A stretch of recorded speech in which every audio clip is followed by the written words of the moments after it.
भानुलरी के गुण गाए, वृषभानुलरी के गुण गाए,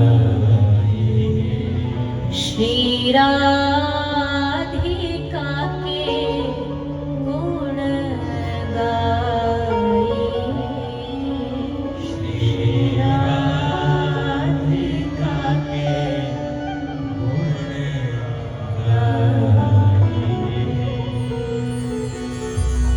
उन्हीं के चरण कमल को ध्याकर नैनन नीर बहाई। चरणों का ध्यान हृदय में होगा तो स्वतः ही हृदय पिघलेगा, हृदय पसीजेगा। जैसे उनके चरण, ठाकुर जी के चरण कैसे बोले बड़े कोमल हैं। जब प्रभु श्री रामचंद्र पुष्प वाटिका गए ना, माता जानकी से जब प्रथम मिलन हो रहा था, पुष्प वाटिका में घुसने वाले थे, तो तभी वहां पर एक दरवाजे पर मिथिला के लोग मिल गए। बोले सरकार आप भीतर नहीं जा सकते। सरकार ने कहा भीतर क्यों नहीं जा सकते? बोले आपके चरण बड़े कोमल हैं, चुभ जाएंगे आप। क्या चुभ जाएंगे? लक्ष्मण जी साथ में थे। लक्ष्मण जी ने कहा तुमने कोई इस बगीचे में, बगिया में कांटे फेंक रखे हैं क्या? कंकड़ बिछा रखे हैं क्या जो चुभ जाएंगे? तो जनकपुर का वो प्रेमी बोला ना ना ना प्रभु, कंकड़? अरे भगवान आ रहे हैं, हम कंकड़ डालेंगे, कांटे डालेंगे? हमने तो इनके स्वागत में, और हमने क्या, प्रकृति ने, यहाँ के बगीचे के पुष्पों ने सोचा आज हमारे सरकार आ रहे हैं तो क्यों ना हम बिछ जाएं उनके लिए। कमल के फूल, गुलाब की पंखुड़ियां बिछ गई हैं रास्ते में। हमको ये डर है कि हमारे सरकार के चरण इतने कोमल हैं कि कहीं उनको कमल की पंखड़ी भी ना चुभ जाए, पुष्पों की पंखड़ी भी ना गड़ जाए। इस बात का डर है हमको। हम जानते इतने कोमल चरण। लक्ष्मण जी बोले नहीं नहीं नहीं, वो हम देख लेंगे, चिंता मत करो, हम भीतर जाएंगे। माली बोला कि सरकार भीतर तो जब जा पाओगे जब भीतर घुस पाओगे, आप घुस ही नहीं पाओगे। बोले कौन रोकेगा हमें? बोले हम नहीं रोकेंगे सरकार। कौन रोकेगा? बोले जो बगीचे के भंवरे हैं ना, ये भंवरे आज भूल जाएंगे, इनको समझ नहीं आएगा कि असली कमल वो है फूल वाला कमल या ये सरकार का मुख कमल है। कहीं सारे भंवरे आके सरकार के मुख के सामने मडराए ना, कैसे जाओगे भीतर? बहुत सुंदर प्रसंग है। बार बार वो कहता गया और द्वारपाल लक्ष्मण जी उत्तर देते हैं। तो चरण इतने कोमल है कि कहीं पंखड़ी भी ना गड़ जाए, ऐसे हमारे प्रभु के चरण है। उन चरणों का ध्यान करो, पाद सेवन। और फिर कहा अर्चनम। अर्चना करना क्या होता है? अपने ठाकुर जी की सेवा करना। अर्चना में आता भोग लगाना, अर्चना में आता आरती करना, अर्चना में आता उनको निलाना, अर्चना में आता है उनकी देखभाल करना, उनकी रुचि का ध्यान रखना। ये अर्चन है, अर्चन भक्ति। फिर कहा वंदनम। वंदना करो भगवान की, कुछ भी सुनाया करो भगवान को रोज एक चीज। आप सब भी नियम बनाओ, अपने घर के गोपाल जी, ठाकुर जी जो भी हैं, उनको एक चीज कुछ भी सुनाओ रोज। टूटी फूटी सुना दो, गलत सलत सुना दो, आड़ी टेढ़ी सुना दो, पर सुनाओ। भगवान को पता होना चाहिए कि ये हमको कुछ सुनाएगा। पद सुनाओ, भाव सुनाओ, कीर्तन सुनाओ, चुटकुला सुना दो।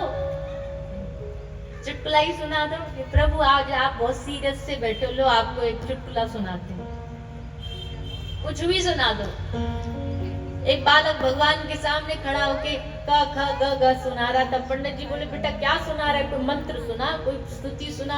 बच्चा हंस के बोला पंडित जी सारे मंत्र, सारी स्तुति क ख के भीतर से ही बनी है। मैंने भगवान को सब सुना दी और उनको कहा अब तुमको जो स्तुति अच्छी लगती है इसमें से अक्षर उठाओ और बना लो।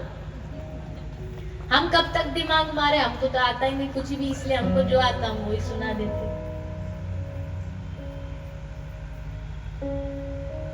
तुमको गाली आती है, गाली सुना दो। ब्रज के सखा तो ठाकुर जी को खूब सारो सारो कह के सुनाते ना, किसी भी भाव में सुना वो इतने सहज है, इतने सहज है, वो उसमें भी राजी हो जाएंगे, उसमें भी राजी हो जाएंगे। वंदन, वंदन करो रोज, अर्चनम वंदनम दास्यम, दास्यता हो भगवान की। जब तक भगवान की दास्यता स्वीकार नहीं करेंगे, हमारी पहचान यही है, जीवेर स्वरूप हो नित्य कृष्ण दास, हम उनके दास हैं। श्रीनाथ जी के गुसाई जी जा रहे थे, एक आदमी, एक लड़का भागा भागा आया, गुसाई जी को ऐसे प्रणाम करके पैर छू। गुसाई जी बोले कौन? तो उस लड़के ने कहा गोसाई जी मैं आपका भांजा, दूर का कोई रिश्तेदार था, बोले मैं आपका भांजा। गोसाई जी बोले अच्छा ठीक है। गोसाई जी मंदिर नहीं गए, नहाने चले गए, स्नान। ये गोसाइयों में परंपरा होती है, खासकर जो अष्टयाम सेवा करते हैं बड़े बड़े मंदिरों में, कोई अगर छू देता है अपरस हो जाता है। ठाकुर जी की सेवा अपरस में होती है, कोई छू दे तो फिर उनको स्नान करना पड़ता है, वस्त्र बदलने पड़ते पूरे। तो जैसे उसने प्रणाम किया तो वो जाके नहा के आए। अच्छा, अगर एक ही परिवार के हों, गुसाई परिवार के हो, तो ये नियम लागू नहीं होता। तो उसको बड़ा आश्चर्य हुआ कि हम तो गुसाई परिवार के, हम तो बाहर के भी नहीं, फिर भी गुसाई जी नहाने गए, कोई बात नहीं। अगले दिन फिर आया, फिर प्रणाम किया, बोले कौन? मैं फला फला, फिर अपनी माँ का नाम लिया कि मैं उसका बेटा। अच्छा, फिर गोसाई जी नहाने गए। ऐसे करते करते 2 दिन, तीसरे दिन पूछा, फिर अपना वही। आखिरकार वो थक गया, उसके समझ नहीं आया।